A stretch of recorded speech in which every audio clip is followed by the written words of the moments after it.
Welcome to the Play Podcast with me, Douglas Schatz.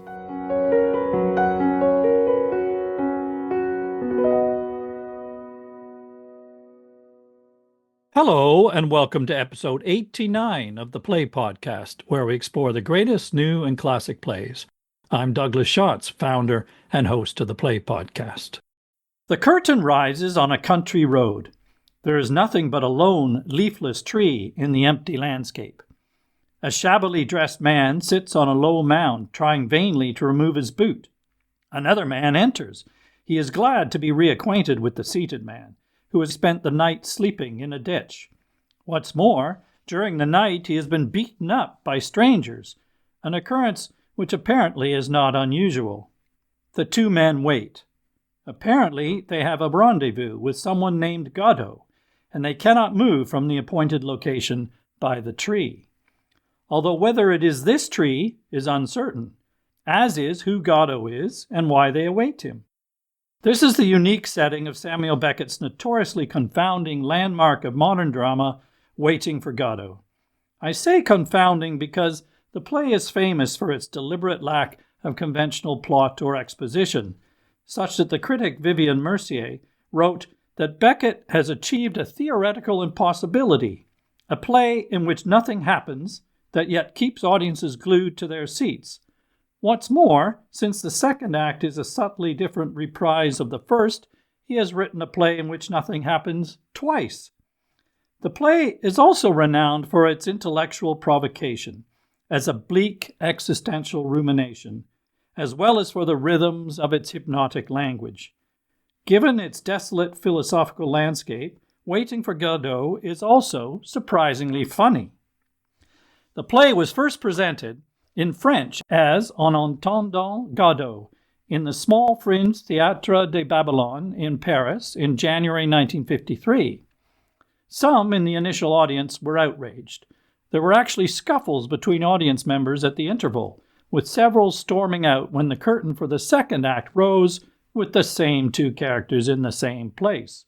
But influential French critics were positive, and the controversy certainly generated interest. The first English-language production was 2 years later at the Arts Theatre in London in August 1955, directed by a young Peter Hall. Peter Hall admitted at the time that he hadn't the foggiest idea what some of it means. The initial responses in London followed the same pattern as Paris. Early critical notices accused the production of pointlessness and pretentiousness, and the actor who played Pozzo, Peter Bull, recalled how waves of hostility came whirling over the footlights, and the mass exodus, which was to form such a feature of the run of the piece, started soon after the curtain had risen, though I think this may be somewhat overstated. However, the reviews in the Sunday papers changed the production's fortunes. Harold Hobson in the Sunday Times urged audiences to see the production, promising that the experience would be something that will securely lodge in the corner of your mind for as long as you live. And Kenneth Tynan in The Observer predicted that in years to come, it will be fashionable to claim to have been present at that first production of Waiting for Godot. As we record this episode, an illustrious new production is on stage at the Theatre Royal Haymarket in London, starring Ben Whishaw and Lucian Msamati, and directed by the inimitable James MacDonald.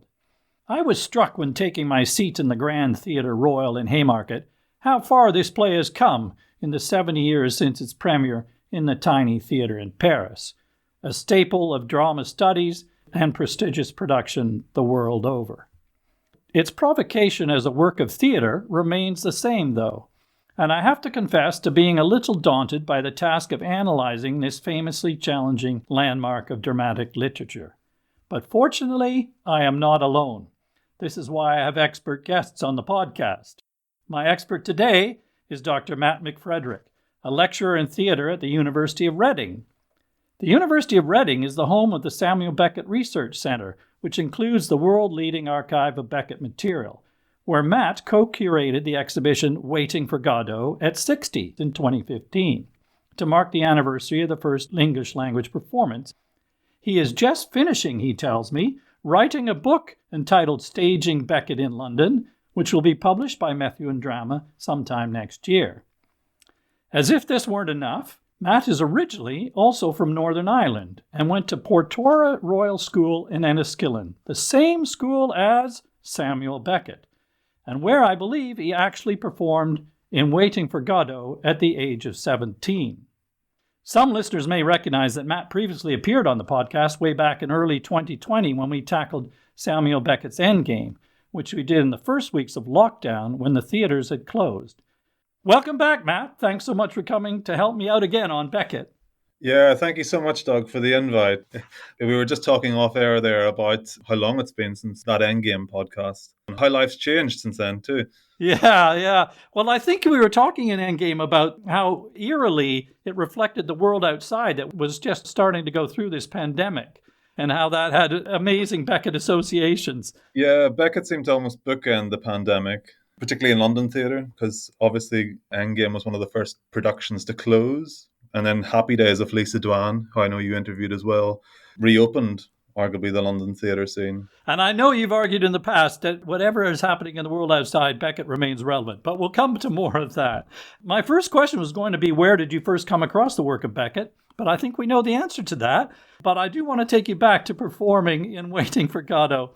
What were your memories of that experience? And was that the moment that set you on your path to Beckett in your life? Yeah, so I was quite new to theatre at that stage, but I did get asked to perform in Frank McGuinness's Observe the Sons of Ulster at Portora, and that sort of kick-started things. And then the next year, it turned out it was Beckett's centenary, so the school had grand ambitions to produce Godot. So I was asked to be part of the cast of that. I had aspirations to be a footballer, but different injuries, particularly to my knee, meant that was never going to happen. And then I performed in Godot. And yeah, I loved it. What part were you? I played Vladimir, so the knee injury actually was quite helpful because Vladimir has a bladder problem, obviously, as you know from the play. And having a knee injury meant I could sort of wriggle around the stage a little bit or squirm a bit, akin to the bladder issue. And hobble off rapidly to relieve yourself. Yes, exactly. But yeah, it was an amazing part to play so young. It was obviously quite baffling at that age, but at the same time, we didn't ask too many questions and we got on with it. And I suppose after Godot, I decided I wanted to do English literature and politics at university.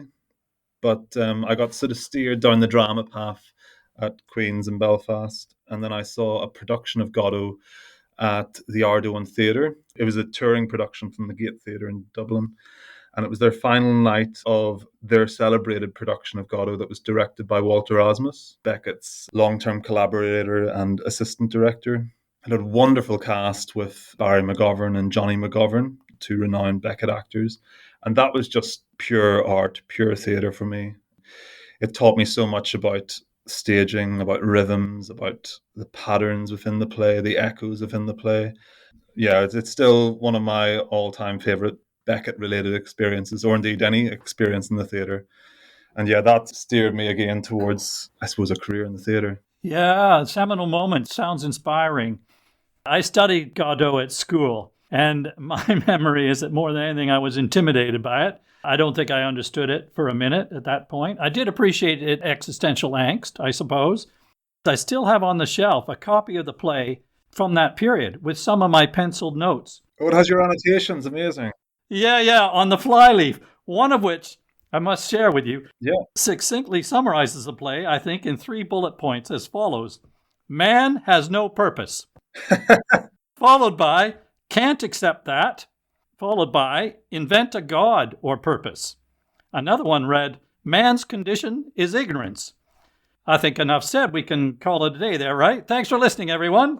To be honest, that sounds exactly like my students' responses whenever they read it. But I think the beauty of this play is, whether you really detest it or whether you begin to appreciate it, it's one of those plays that will stay with you. Yeah. I read Hobson's review that said it will lodge in the corner of your mind for as long as you live. There's nothing like it. I want to ask you where the play came from in Beckett's life and how it fits into his career. What leads up to it? Yeah, it's an interesting one because I think Beckett has always admitted that he was very inexperienced with theatre before writing Godot. He had written a play a few years before Godot called Eleutheria, which means freedom in Greek.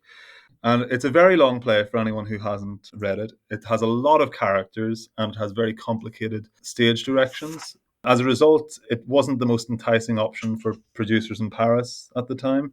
I think Beckett inevitably read it as a failure. So the play has never actually been produced. Beckett has written 19 plays that are licensed for the stage, but Eleutheria, to date, has not been staged in a theatre, which is quite interesting.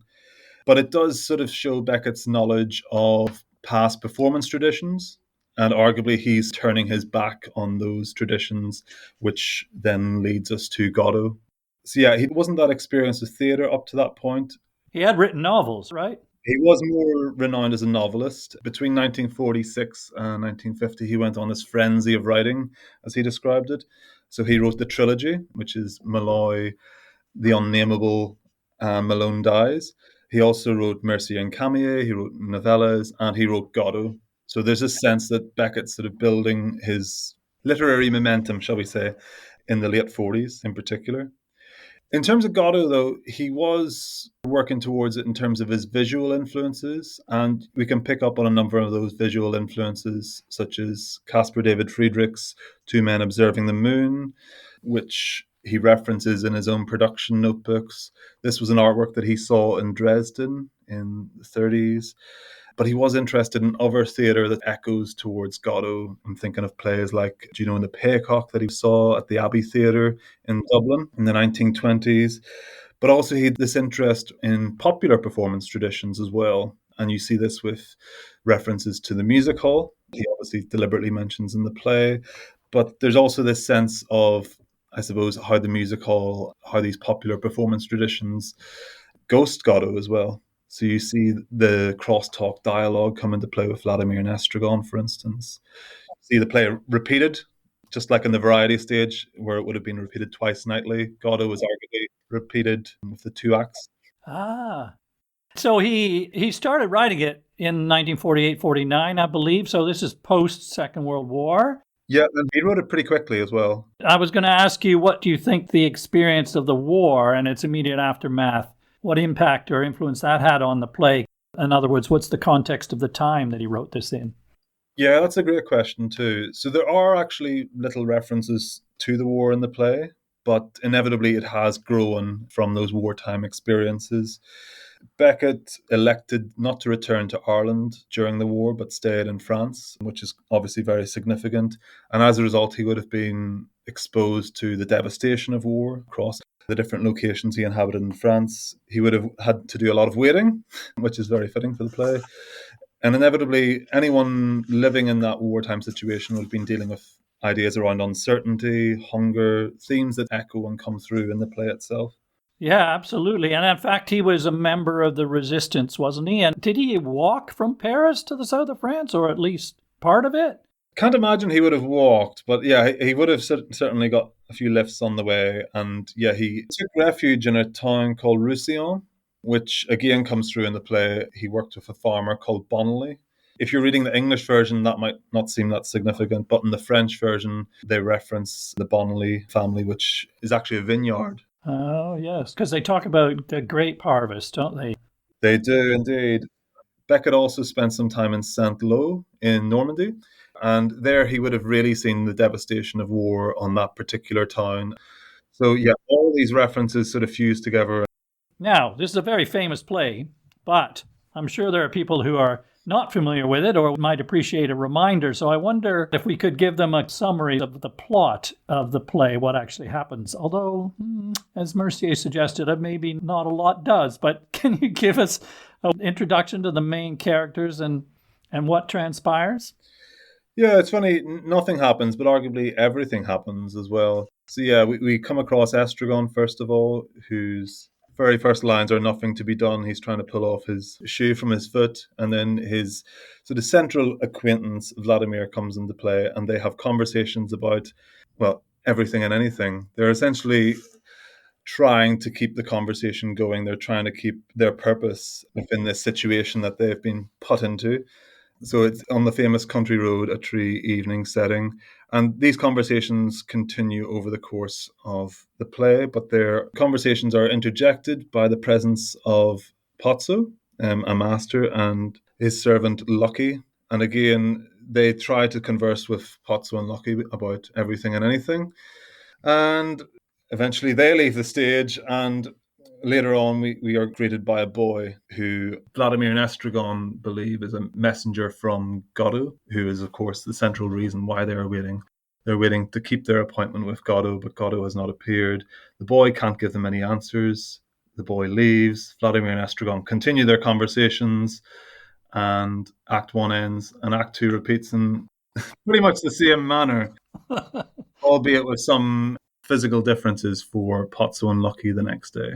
That's a very quick snapshot. As you can tell, it's, even for me, a very difficult play to summarize succinctly. Yeah, just before we came on air and we were talking about the idea of doing a plot summary, and you said to me you'd prefer to know how I would describe the play, which I thought was fair enough to bat it back, really. It's not easy. This question about what is the play about comes back time and time again, and I think that's what audiences and readers are interested in Godot. And the reason I was interested in your synopsis is because if we go on to think about meaning, it means different things for different people at different times in their lives as well, which is really, really fascinating. And arguably, it makes the play relevant for today. There are several central features to this play. There are relatively few characters. They seem to be in the middle of nowhere. It's a very barren landscape. They never leave this. We don't know what's beyond this setting. We don't know why they're there. We don't know who Godot is or why they're waiting for him. And they just keep waiting.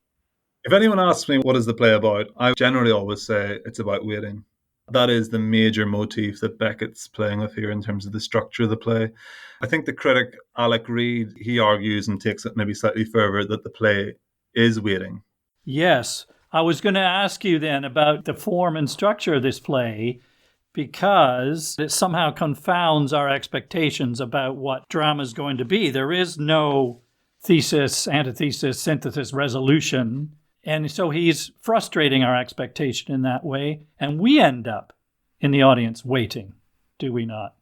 Yeah, I think that's arguably the point of the play as well, is that you're experiencing time, you're experiencing waiting in a communal setting, both the characters and the audience in this respect, as we are in life, arguably too. Yes, and what are we waiting for in life? I want to also ask you about the structure of the play. In one of the things that sparked my question is that the published text, the title reads, Waiting for Godot, a tragicomedy in 2 acts. So let's start with the label tragicomedy. Almost everything that we've been saying so far, and many people's idea of the play, is that it's irredeemably bleak. Their situation appears to be, but there is comedy in it, isn't there? There's a lot of comedy, and that comes through the text actually being activated in performance. So I've mentioned there about the crosstalk dialogue. You need to hear this play, that this play is designed to be performed, and essentially a double act that releases that comedy as well. For me, it's always important to balance those two features. It needs to reveal a tenderness about itself because it is a play about these two individuals. It is a play that needs to be compassionate. But yeah, through those moments of uncertainty, there's also a lot of humor that comes through. And that's obviously true of life as well. We need comedy in our lives to keep us going, to keep us motivated. Absolutely. It's an essential balance to the darkness, isn't it? To keep us watching for 2 hours, if nothing else. But also, humor is always a human deflection from misery. And you're right about this repartee between Vladimir and Estragon. And you mentioned earlier as the tone of vaudeville comedy or circus clowns at times, like Laurel and Hardy even. And a lot of it's quite physical. There are physical comic routines, even where they pass hats around, for example, and that sort of thing, which you very much get in performance, as you say. But one of the sources of humor is definitely the nature of the language as well, isn't it? The style of their dialogue. How would you describe what goes on with the language in the play? It's quick-fire dialogue very often between Vladimir and Estragon. And, even the silences become funny because they're talking so incessantly and because there maybe doesn't seem necessarily to be a release. Whenever they, activate those silences in performance, that sort of releases a humor because you're almost waiting for them to say something, say anything at all, and then they don't say anything. Yeah, I'm very struck by that in the current production, by the power of the silences. Yeah, that was really beautifully directed by James MacDonald, I thought. And, to come back to the subtitle that you mentioned, tragicomedy, Sometimes I feel like with West End performances, they can emphasize the comedy, or some productions more generally, they can emphasize the comedy too much. But I actually really enjoyed the balance that they got between the tenderness and the comedy in MacDonald's production. Yes. As you say, they're basically filling time with this back and forth. Most of it's pretty inconsequential, but it's also, you get some pleasure out of the wordplay itself that we do and they do. And it is self-conscious. They talk about how to keep the conversation going, don't they? They say, let's contradict each other, or let's ask each other questions, that sort of thing. Totally. And again, one of the sort of key elements in the play for me is, I think it's Vladimir's line, return the ball, can't you, once in a way. Yeah. They need to return this ball, this dialogue back and forth to each other. And even if Estragon gets lazy and Vladimir picks the conversation up again, this is sustaining Vladimir. It's sustaining Estragon to an extent. And yeah, Pozzo and Lucky, they have a desire, and well, Pozzo in particular has a desire to be heard. I think Lucky it's forced upon him more than anything. Yeah, well, it seems relatively simple a lot of the time, the language, but there's also some hints of sophistication in their diction at times, a sort of slightly incongruous, I guess, articulacy that suggests an educated past, perhaps, which seems a bit unlikely in their present circumstance, but that's there, isn't it? Yeah, no, I totally agree with you on that. Very often they're depicted as tramps in this country road setting who've seen better days. But yeah, they're educated, they've experienced the world, and, they reflect upon those memories, albeit sort of hazy memories very often. The language is very precise, as Beckett is, and I know they're published his notebooks for the plays, and he is so precise and particular about every note of what he writes, and it's almost musical notation in a way. But this is a paradox, I think, Matt, isn't there? Because we're aware of that when we're listening to it, and aware in a way of the hand of the author in this respect. And yet, I guess the paradox is he's deliberately evasive. I mean, there is so little exposition, there's so little information provided. Even subtextually, there's very little, which creates this kind of strange unease, I suppose, really. Yeah, it's a good point, actually, because we're teaching this to our third years at the minute. And one of the students said to me, oh, this is a play about World War II, which is a theme you've already mentioned. But I pointed this out specifically that there's no reference to when this is taking place or where this is taking place. And he was like, no, but it was written right after World War II. And again, we had this conversation that, it's not specified when it's taking place, but arguably it's a play that speaks to different generations, different time periods, depending on when it's being performed. I think your student has fallen into one of the traps that I initially had fallen into, and many may, which, as I was trying to suggest, Beckett deliberately frustrates our expectations and evades the usual questions about character and plot. So as I start off, I was writing down question after question like, where are they? What is the world beyond this stage? Who else is out there? Who are these two guys? How long have they known each other? When did they meet? Why are they in such a desperate state? Who is Godot? Why are they waiting for him? All of which is very literal, of course, and which Beckett deliberately avoids answering. And I think this is what creates this sense of unease, lack of resolution, and there are no ultimate answers, and that is the point, is it not? But I can't resist asking you some of these questions about, for example, the setting. What is this place or world that they inhabit? How are we meant to think about where they are? So for listeners, it's set on a country road, a tree evening. To maybe just take that a little bit further, when Beckett directed the play for the Schiller Theatre, he added a stone, which you may pick up on some productions that you've maybe seen, but this sort of completes the order, and this is what Beckett does in his production notebooks in particular very well, is he gives a sort of shape to the confusion of Godot, or what may be deemed as confusion. So here he completes this sense of order in terms of the animal, vegetation, and mineral on stage. But yeah, it's such a universal context, the country road, a tree evening. I think it's just so relatable in terms of what we encounter in our own lives, perhaps on a daily basis, perhaps at the weekends, wherever that might be. Well, most of us don't live in such a depopulated world. Isn't there a sense of emptiness beyond? Pozzo says he walked for 6 hours with never a soul in sight.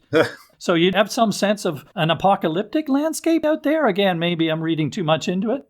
Again, That's open to interpretation. It could very much be the case of that. This is why the play arguably is relatable to, I suppose, different moments of human crisis as well. So you see that with productions that have taken place in South Africa, in Israel, if we're thinking about conflict zones in particular. Sarajevo is another example, and performances that have taken place in moments of natural disaster. There was a very famous production took place in New Orleans following Hurricane Katrina. Oh, yeah. Okay. So yeah, again, it's the openness of the play, the universality of this play enables it to fit these different contexts. The situation of it being staged in the West End is very, Yeah. very different. But there's something interesting about Waiting for Godot also speaking to its meta-theatrical elements and the fact that it is taking place in a theatre. And I think that was one of the real strengths of James McDonald's production, is that they really played on that meta-theatricality. They played this out to the audience. That's true, because there are references in the play, aren't there, that suggest this meta-theatricality. Like Estragon turns to the audience at one point and says, inspiring prospects, or talks about the charming spot they're in, or how nothing happens and isn't it awful and it's not over, I've been better entertained. They're all sort of tongue-in-cheek kind of references, aren't they? That tree, and then Vladimir turns to the audience, that bog. Those were really played out in McDonald's production. And actually, I was going to say Ray Smith, her set design for that production was really incredible because it sort of turned at the beginning and came out to the audience. So it just lingered out past that fourth wall. And that was something Msamati and Whishaw experimented with over the course of the performance. And I felt like even though her set design didn't look like much, it had this incredible revelatory quality to it, where over the course of the play, these dips and hollows within the playing space came to the fore. The raked stage towards the back enabled positions and shapes and choreographies to come into play. And the fact that it was almost like this crumpled up piece of paper, but very distinguished, allowed these meta-theatrical qualities to come through. When Vladimir has to go to the toilet and run off stage, he's running off the stage that she has placed, but also that's within a theatre setting, that's within the proscenium. Yeah, there's a line end of the corridor on the left when he's running off. Yeah. You're right. Also, that slope over the back of which they played with lighting beautifully, because, of course, day becomes night and the twilight, and time is an important element in the play, which we'll come to thematically in a minute. Let's talk about the characters, starting with Vladimir and Estragon. First, can you tell us a bit about what's different about each of them? You played Vladimir. What is he like compared to Estragon? And how would you describe the relationship between them? Yeah, Vladimir and Estragon are a really old school double act. Arguably, they're a pair of comedians that have found themselves in this situation. Vladimir's tend to be very tall, whereas Estragon's can often be shorter. So, yeah, Vladimir's arguably to the sky. He has stinking breath, which is rather delightful. I didn't do that in my particular production. But he's also this restless character as well. So he's constantly on the move. He can't stay still. And conversely, Estragon is very lethargic. He's sort of drawn to the ground, drawn to his stone, and he has stinking feet. So there are lots of these opposites coming through in terms of Vladimir and Estragon as a double act. But they need each other. That's arguably the essence of the play as well. Beckett was asked by the very first Estragon at the Arts Theatre, Peter Woodthorpe. He was asked in the back of a taxi, "What's this play about?" Again, the question he gets asked all the time. And his answer to Peter Woodthorpe was, "It's all symbiosis." So this sense of interdependence, their need of each other on a physical basis to be sustained, yeah, that comes through right across the play. And as you say, actually complementary characteristics that could almost be one, in a way, put together. But the need, you do feel, Vladimir, whenever Estragon leaves the stage, Vladimir is uneasy. Each night they seem to have been separated, then they come back together, and then there's these moments where they embrace, which is an important moment of physical connection in an otherwise seemingly pretty isolated world. And also, Vladimir, there are moments where he's sort of touchingly caring for Estragon. He puts his coat over him when he sleeps, and he gives him the last carrot and that sort of thing.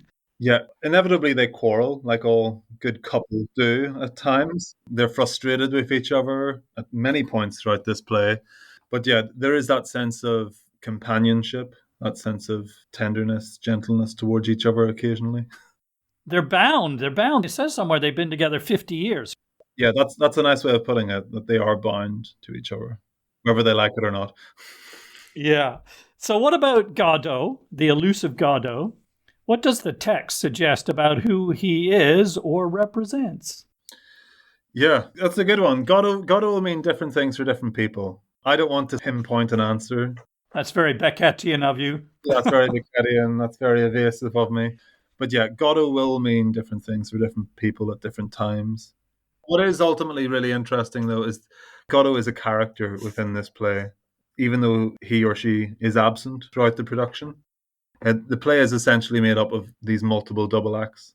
So Vladimir and Estragon, Pot So Unlucky, the boy or his brother, and Godot. So yeah, there are 6 characters, arguably, in this play. Okay. Yes. And what role does he play, even though we don't see him? It's a pretty important one. Inevitably, I think we can't but associate the name with God. Although Beckett, of course, said, if by Godot I had meant God, I would have said God and not Godot. And in French, of course, the word for God is not God, so it has another association. The addition of the suffix ot to God is a diminutive, I suppose, particularly in French, as it turns out. So maybe slightly undermining. This is all a bit literal, and Beckett was very evasive. He said, I do not know who Godot is. I do not even know if he exists, especially not that. And I do not know if they believe in him or not, the 2 men who are waiting for him. And in fact, the 2 men don't really appear to know him either. Vladimir describes him as a kind of acquaintance, but Estragon says he wouldn't even know him if he saw him. So do they know him or not know him? That's the beauty of it, isn't it, really? When you think about what they know or don't know, what they remember or don't remember. And you've summarized, I suppose, Beckett's thoughts on who Godot is, what Godot is, very succinctly there. What does he symbolize? He ultimately symbolizes hope, I suppose, for these characters. Yes. That's their purpose within this play, is to wait for this character that doesn't arrive. They're obviously not aware that he's not going to arrive. Spoiler alert. But yeah, Godot does symbolize, I suppose, a form of hope, whatever that might be in terms of the situation. Yes, he is ultimately, I think, just a symbol, as I think I may not have said, that the landscape, the setting is metaphorical as well, in a sense. It's philosophical, psychological emptiness. Mm-hmm. And here, Godot is a symbol of our need for some meaning beyond ourselves, some hope. And the needing is all. That's the important bit, I guess, creating a purpose and a prospect to look forward to, whatever the circumstances. Although there is a doom-laden sense throughout, isn't it? Their waiting will be fruitless, as you've just, in a sense, given away. I mean, but we know that. We feel that, don't we? Oh, definitely. Because, and it goes back to that structural thing I said about the subtitle, 2 acts. We have this second act, which repeats itself, and the same conclusion. Godot doesn't appear, so it just establishes the pattern. He's just not going to appear. Yeah, and it sort of reminds me of, I suppose, an interesting question that I have is, why do audiences after 70 years still turn up to watch this play? I'm sure many listeners will know what the play entails, and I'm sure many people still go to the theatre and watch it knowing what it entails, but they still show up. So why is that? Is that a sort of collective need to wait? Is it to try and figure out what this play, this curious pearl of a play, actually means? Or is it to learn something about the mechanics and the nature of theatre? Those movements, those physical routines, the dialogue, the language, the choreography, that, the rhythms, the tone, the pace, it's all embedded in these productions of Godot. Yes, and that is the theatrical joy of it, certainly. I love the idea that you think we're going to turn up, maybe we're going to figure it out this time. Yeah. Why did you turn up, besides obviously recording this podcast? No, yeah. Well, because, that's a great question. Thank you. Well, because I love Beckett's language and theatricality. I love the fact that it's indeterminate and that it's basically probing in the most profound way what we think of our existence and positing bleak possibilities, challenging us with those possibilities. And so eschewing the easy answers, like potentially religion. So, Godot not turning up, there's a lot of Christian references throughout the play, but, none of which are providing the answer. Clearly, God seems to be, or Godot seems to be indifferent and is not turning up, despite the fact that they talk about praying and being saved. I don't think they're being saved. So putting your hopes in something like that, this indeterminate being, seems misplaced. It's that intellectual stimulation plus this theatrical enjoyment of language. I particularly love that, being a literary person. Yeah, and the imagery, there's that fantastic imagery, isn't there, from the setting to the physical movement of these characters and the comedy they produce. All of those reasons, I guess. Great reasons, yeah. Thank you. You're a good interviewer. I want to move on to the other characters, Pozzo and Lucky. As you said earlier, they're another double act, he being master and slave. And that's a strange one in a way as well, isn't it? Because he's really brutal, which is hard to watch. Why does Beckett show us such brutality in the character of Pozzo to Lucky? And why does Lucky stay? Because there's certainly some indications that he could leave if he wanted to. I mean, particularly in the second act, he's held by this rope, but at one point, Pozzo drops the rope and asks him to give it back to him, and he gives it back to him. He could walk away. So what's going on there in that relationship? What does it signify? That's a really curious question, and I think one that people continually ask. Why does Lucky stay? Why doesn't Lucky run away? I think ultimately out of loyalty to Pozzo. When we meet Pozzo in Act 2, he's obviously blind at that particular point, but Lucky has been this loyal servant to him for years and years and years, and he still performs this role, this duty that he feels the need to follow. I also ask, why does Lucky stay? Because Pozzo is quite a character. Pozzo likes the sound of his own voice, doesn't he, in terms of the play? And there's an argument that Pozzo is constantly performing this role of being Pozzo as well. I say that because, they need to be listened to. They need to be heard. And I thought Jonathan Slinger's performance in the Haymarket production really tapped into that beautifully and offered me a new side to Pozzo as such. You mean the over-the-top kind of theatrical performance of it? Yeah, it was very deliberately performative. And there was a sense that Pozzo really relished and found joy in performance and being listened to. But there's also an insecurity, isn't there? That performance is hiding insecurity, which is writ large in the second act because he becomes virtually helpless in that he's blind within 24 hours, apparently. And the relationship is reversed, in a sense, in that Lucky is, in a way, leading him. Yep. And by leading him, he's helping him. The rope is shorter, and he's helping him navigate.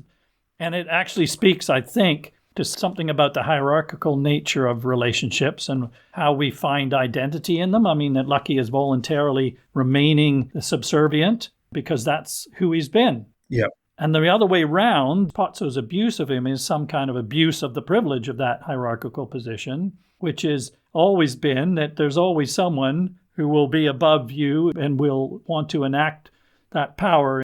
And the casual kind of violence of it is, again, maybe something to do with experiences in the war and how easy that comes to them. Yeah, you're totally right, though. It's an interesting reversal between Act 1 and Act 2. And with the Haymarket production, what I really felt was the compassion that Lucky had for Pozzo. Mm-hmm. There's that really gorgeous, tender moment where Tom Eden, who plays Lucky, helps Jonathan Slinger as Pozzo off the immediate stage that the actors are playing on. And Pozzo's obviously blind, but he's helping him find his way. And, as you mentioned before about the abuse, the violence that Pozzo wrings in Act 1, to experience that and live through that, but then offer him this forgiveness and this loyalty in Act 2. Yeah. That was a really, really gorgeous moment for me. I can't miss out talking about Lucky. His monologue. This is one of the most exhilarating theatrical moments actually you'll ever see. But certainly in this play, because it's the longest speech by a long way. He launches into this torrent of words. Pozzo orders him to think. And he spews out this apparently nonsensical, stuttering speech. It requires an extraordinary performance by an actor. The fractured structure of it, the pace of it, the length of it. But what is it all about?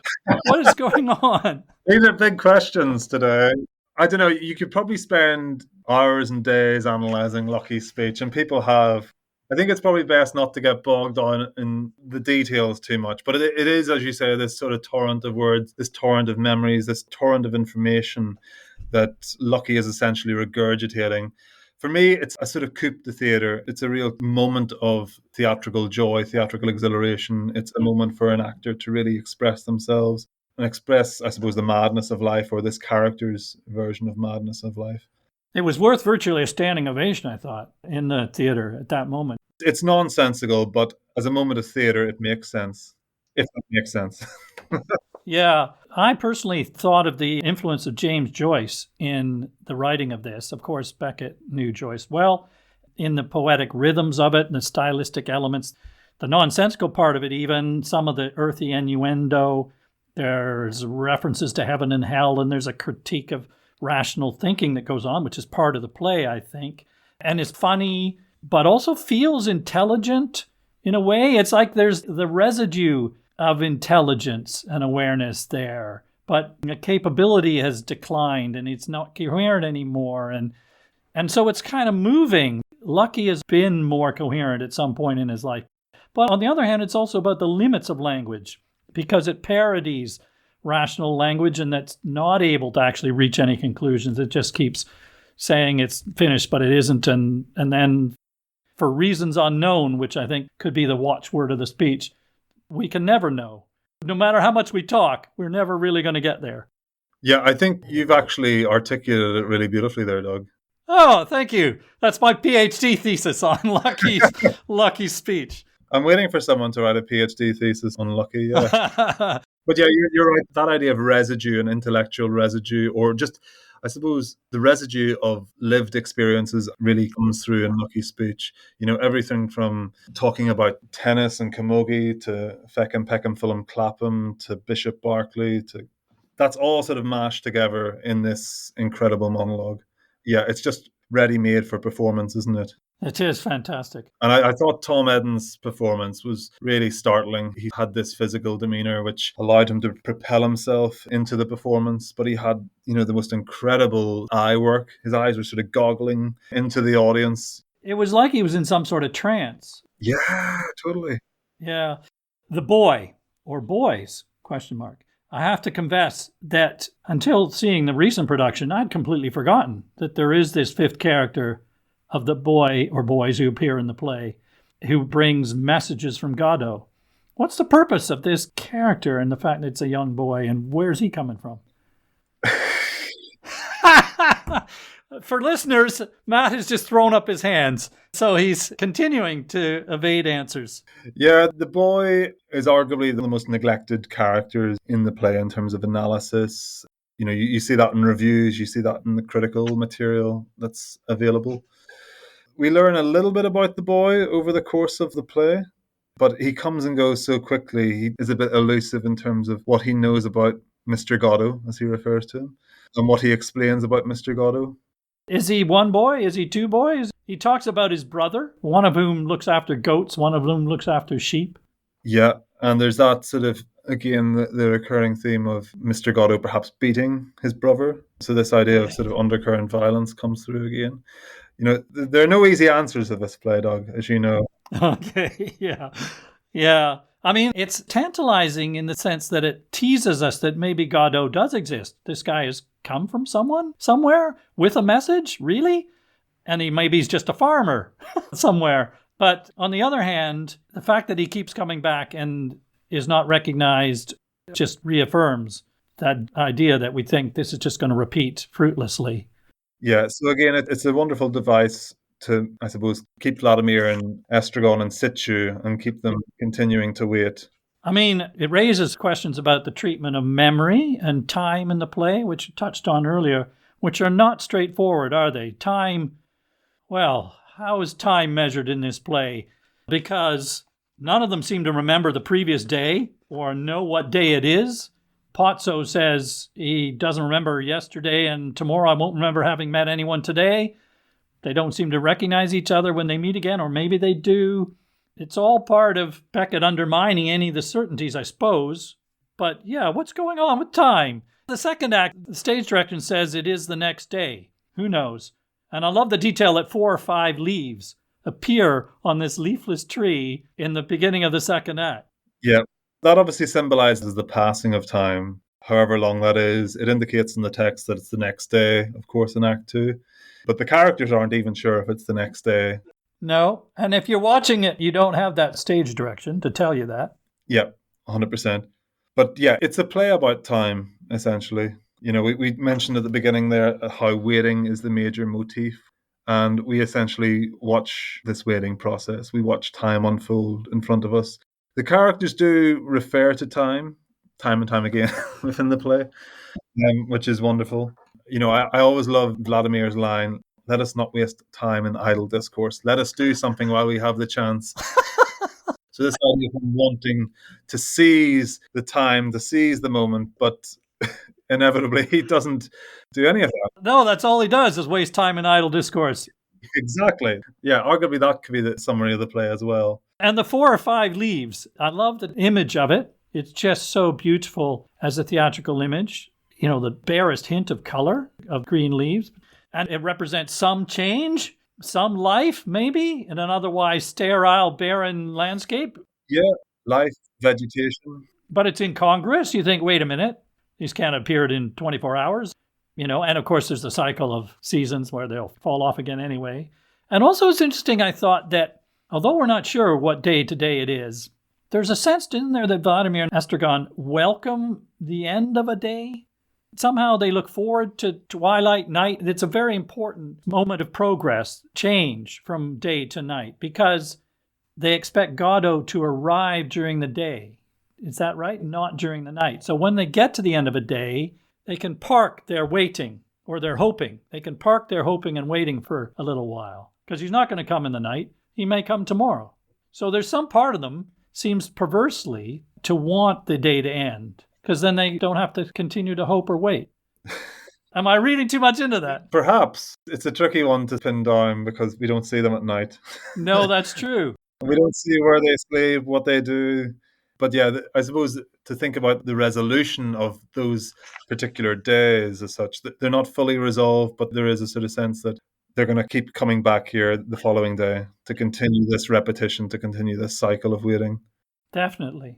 I mean, there's also the indications that time is a construct of ours. Pozzo has a watch. He's the only one who does, whether it's reliable or not. And when he loses it, he's all at a loss. And also the shortness of time. You know, there's a very famous speech of Pozzo's. Have you not done tormenting me with your accursed time? Is that the one you were thinking of? Yes, exactly. The famous astride the grave. Okay, now that you mentioned, I'm going to give it to you. Have you not done tormenting me with your accursed time? It's abominable. When? One day. Is that not enough for you? One day he went dumb. One day I went blind. One day we'll go deaf.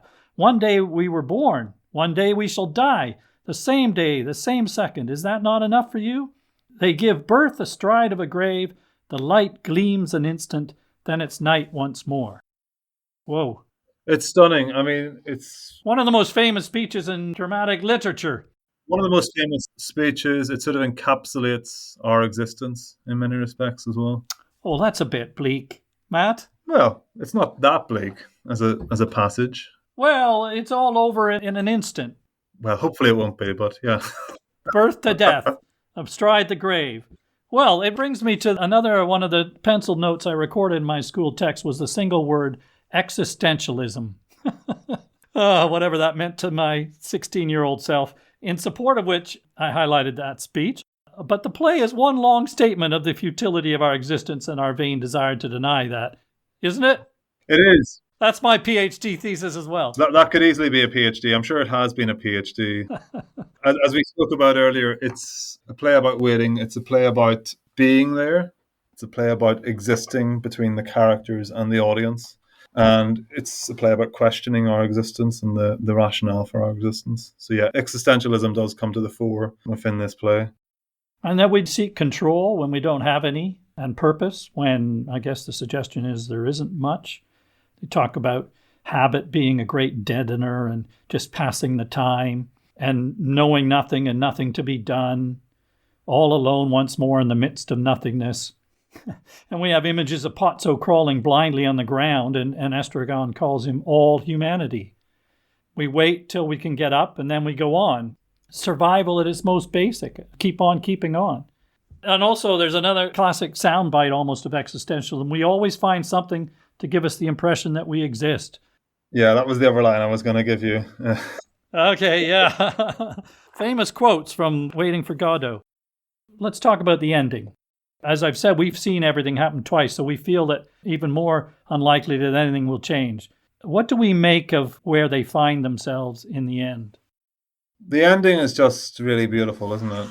Because, again, it sort of encapsulates the play. This idea of tragicomedy that we keep coming back to is beautifully played out.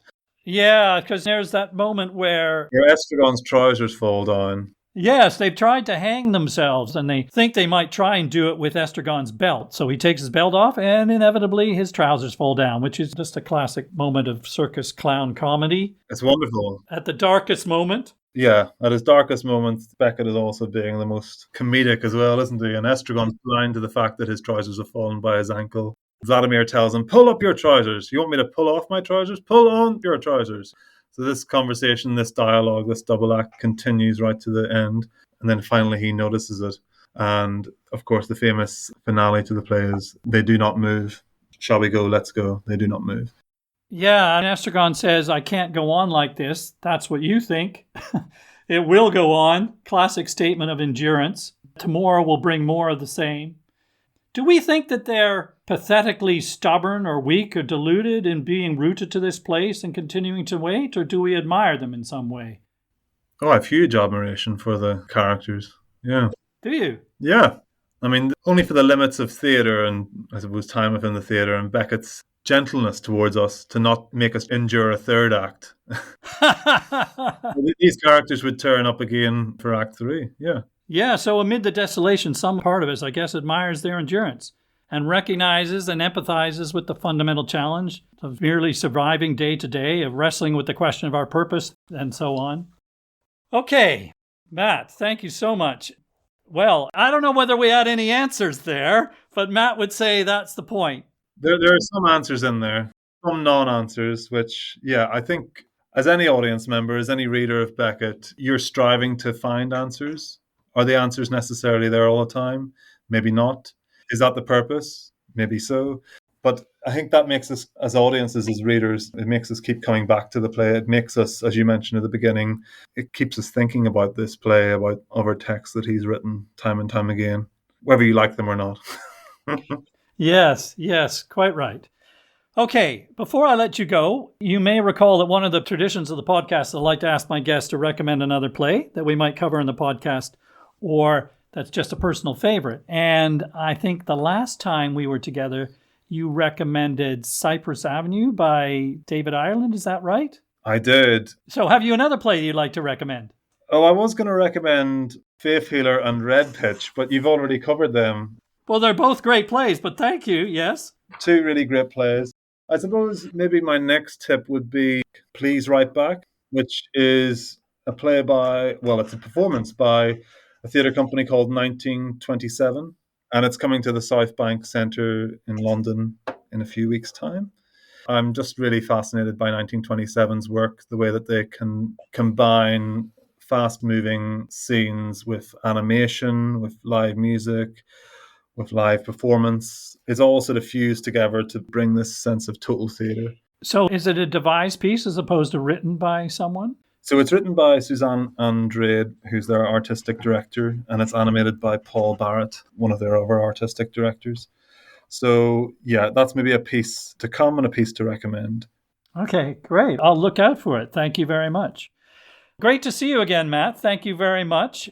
If you'd like some more Beckett and haven't already done so, please have a listen to Matt and my conversation about Endgame back in episode 3. And next time Beckett comes, we'll call you, Matt. Oh, cheers, Doug. Thanks very much. The current production of Waiting for Godot continues at the Theatre Royal Haymarket in London until the 21st of December. So, if you are drawn to go and see if you can figure out what this unique play is all about, there is no better opportunity. As the curtain falls, I confess that it is difficult to summarize what we've just witnessed. I often ask what we can imagine the future holds for the characters in a play after the curtain falls. In this case, I think that we can safely say, more of the same. But how are we to summarize the impact of this play? Despite its being 70 years since its arrival, it remains perhaps unlike anything else we experience in the theatre. other than Beckett's own other work. It leaves us with the most vivid theatrical images of the disheveled figures alone in the all but empty landscape, and with echoes of its unlikely comedy and rhythmical language. It also provokes the most profound sense of unease and questioning. Questioning without answers, as we've said. Rather than blame it for its bleak, mystifying vision, we should be thankful for its exhilarating disturbance. For surely that is what art is for.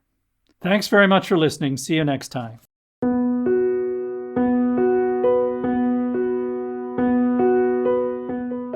There are additional footnotes about this and every other play that we cover in the podcast available to our patrons. Patrons also enjoy early access to our sister podcast, The Play Review, in which Jody Rylett and I share our views on current productions on the London stage. To become a patron, please visit our website at theplaypodcast.com. And don't forget to follow us wherever you listen to podcasts so as not to miss an episode. Thank you again for listening. See you next time.